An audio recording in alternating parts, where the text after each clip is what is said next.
आपको रोकना चाहूंगी। हमारे साथ अमिताभ जी जुड़े हुए हैं। अमिताभ जी, बहुत स्वागत करती हूं मैं आपका न्यूज़ इंडिया पर। लेकिन ये किस तरीके से पूरा मामला सामने आता है जहां पर कंस्ट्रक्शन का आरोप लगाया जाता है, लेकिन मौके पर पहुंचे तो पता लगा कि कंस्ट्रक्शन हो ही नहीं रहा।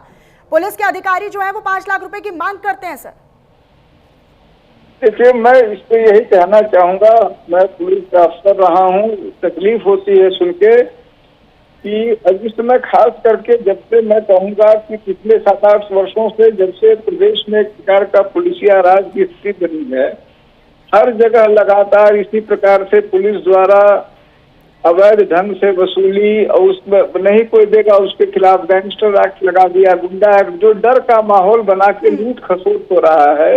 ये समझता हूं मैं कि उसी का उदाहरण है। और 5 लाख रुपए एक ऐसे व्यक्ति से जो अपना वाजिब काम कर रहा है या नहीं कर रहा है, हाँ।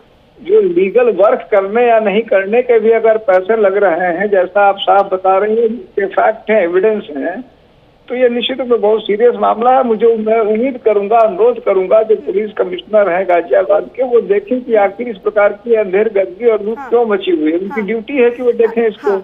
अमिताभ जी, आप तो खुद इस पूरे महकमे में रहे हैं, कितने लंबे अरसे तक आपने जिम्मेदारी संभाली है, और ऐसे में जब आपके नेतृत्व में, आपके कार्यकाल के दौरान या आपकी जिम्मेदारी जब आप निर्वहन कर रहे थे, तब भी ऐसे मामले और आपने कठोर उस पर कार्रवाई भी की है। ये जो कार्रवाई की गई है, इस पर क्या आप कहना चाहते हैं? क्या ये एक पक्ष या बाइस्ड कार्रवाई आप कहते हैं पुलिस की, और क्या ये पैसे वसूली का मामला आप समझते हैं?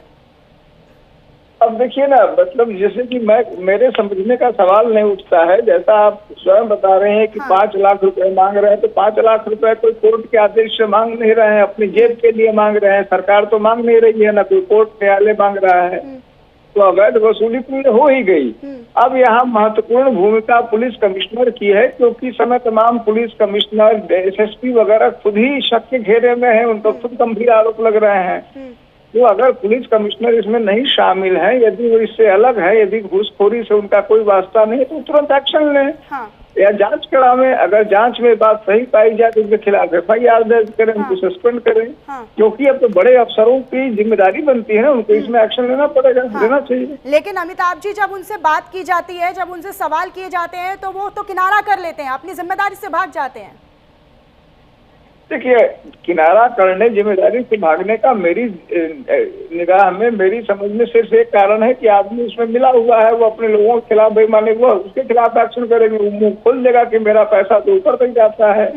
यह मैं जरूर कहूंगा कि पिछले एक लंबे समय से, कम 7-8 वर्षों से जो घूसखोरी पुलिस विभाग में, प्रशासनिक विभागों में इस कारण ज्यादा बढ़ गई है कि फर्जी encounter, half encounter, full encounter और तमाम पुलिसिया कार्रवाई के नाम पे, STF के नाम पे, इसके उसके नाम पे लोगों में इतना भय भर दिया गया है कि मार डाले जाओगे। जिंदगी बचने के लिए, बचे रहने के लिए घूसखोरी काफी बढ़ गई है, 1 का 10 हो गया है। ठीक है अमिताभ जी, बहुत शुक्रिया आपका हमारे साथ जुड़ने के लिए और इस चर्चा के लिए। लेकिन ये काफ़ी महत्वपूर्ण है और निश्चित तौर पर बहुत सारे सवाल जो है वो पुलिस की कार्यशैली पर, पुलिस की कार्यप्रणाली पर भी खड़े करते हैं। हमारे सहयोगी लगातार बने हुए हैं, कपिल हमारे साथ बने हुए हैं।